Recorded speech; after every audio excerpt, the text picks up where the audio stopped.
aking pagpapaabot ng condolences at simpatiya sa ating mga kababayan na apektado ng bagyo at sa ating mga kababayan na namatayan o nawalan.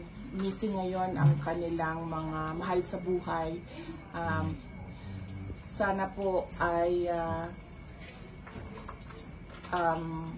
hindi kayo mawalan ng lakas ng loob dahil meron pa pong mga darating na bagyo sa susunod na linggo. Kailangan po natin maghanda para sa darating na bagyo at magtulong-tulong po tayong lahat para tayo ay makagawa ng ating response sa disaster at recovery phase dito sa ating disaster.